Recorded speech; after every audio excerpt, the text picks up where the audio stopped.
Welcome back to our math class. Our lesson for today is about solving word problems involving division of decimals.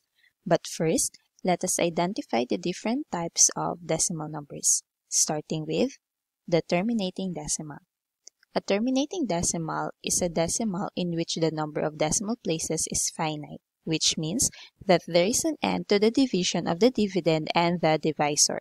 For example, if you will divide 7 by 0.8, as you can see, the quotient that we will get is 8.75. Our quotient ends with digit 5 and there is no remainder in our division. Next is the repeating decimal. A repeating decimal, on the other hand, is a decimal with repeated digits. For example, if you divide 7 by 0.88, you will get a quotient of 7.954545454, and the digits will keep on repeating. Looking at our solution, you will notice that the difference 48 and 40 appears alternately and repeatedly. So in here, since the last difference we got is 48, if we will add 0 here and bring that down, we will have 480. And 480 divided by 88 will give us 5. And 5 times 88 will give us 440. So the next difference that we will get is 40. And the cycle will just keep on repeating. So our final answer will be 7.954 with a bar on top of 5 and 4 to indicate that they are repeating digits.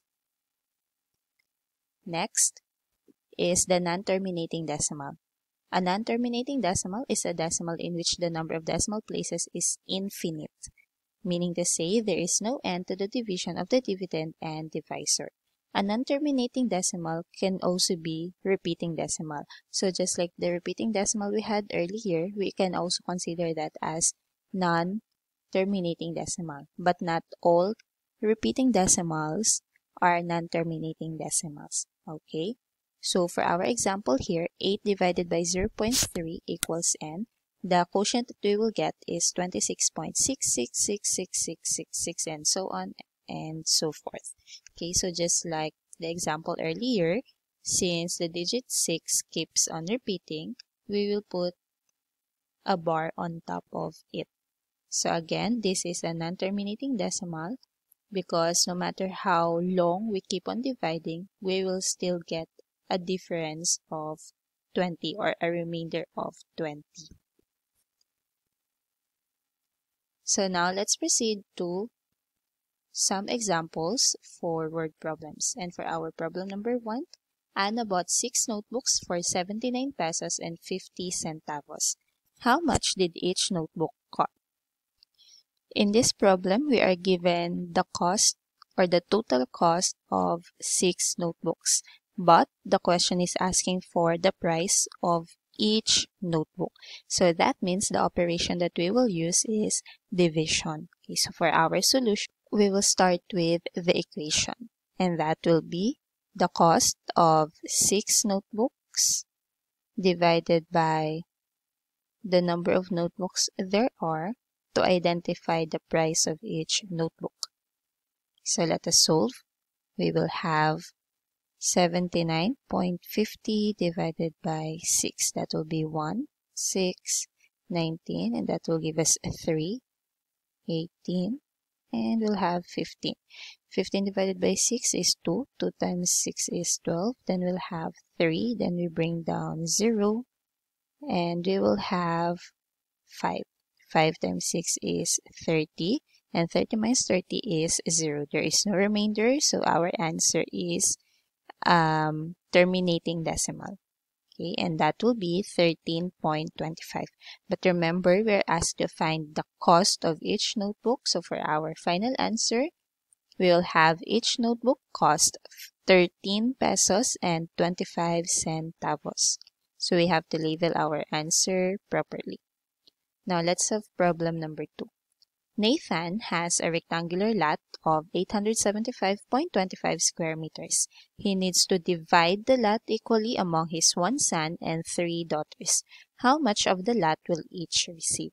So again, for our solution, we'll start first with equation. it is already given that the operation we will use is division because of the word divide.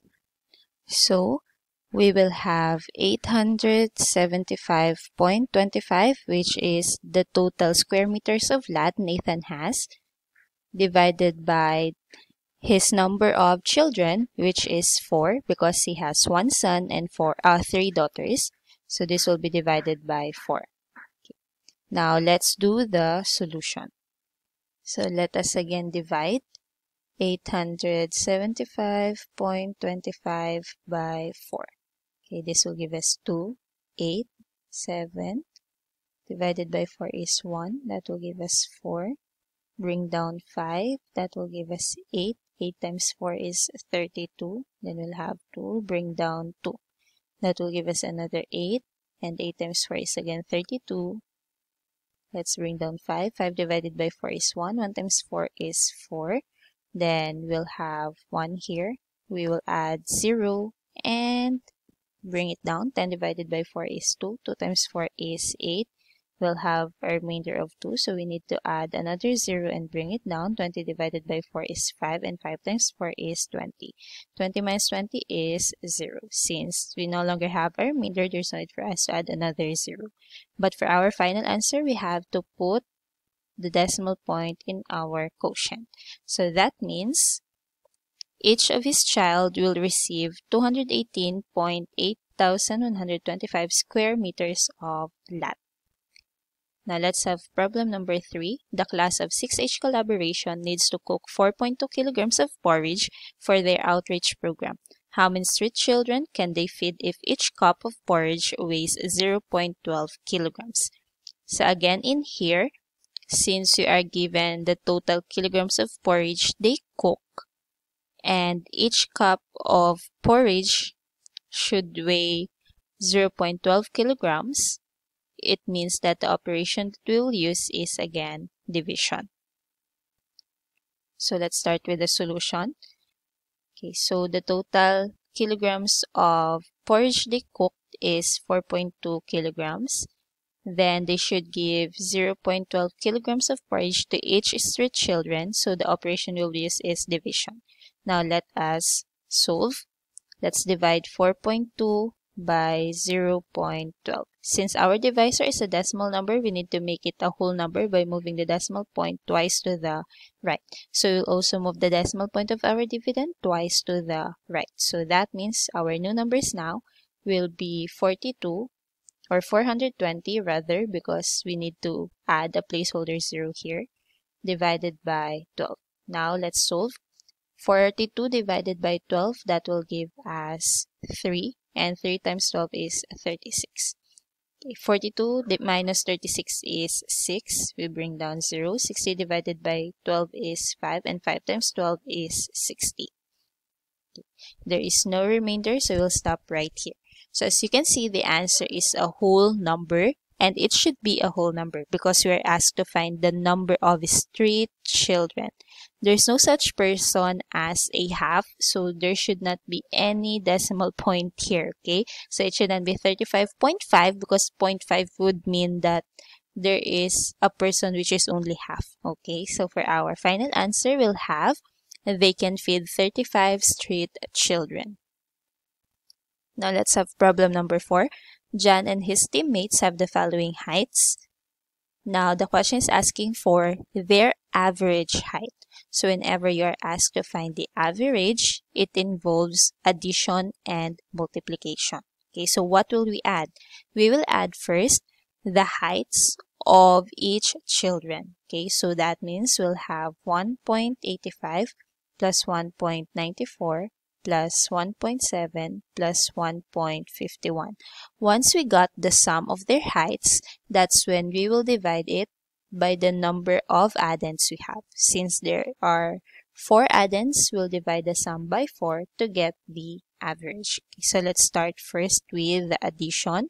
Let's have 1.8 plus 1.94 plus 1.7 plus 1.51. Okay, so we have to align the decimal points and the digits accordingly.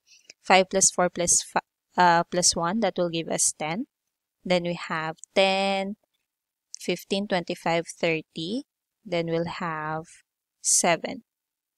And let's not forget the decimal point. So as you can see, after the decimal point, the digits are only 0.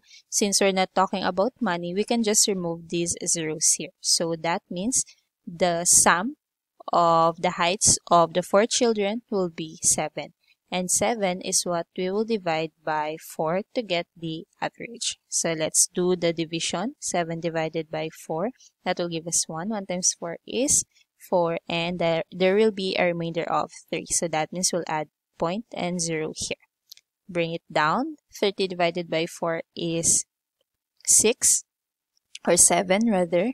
7 times 4 is 28. Then we'll have a remainder of 2. So we need to add another 0. 20 divided by 4 is 5. And 5 times 4 is 20.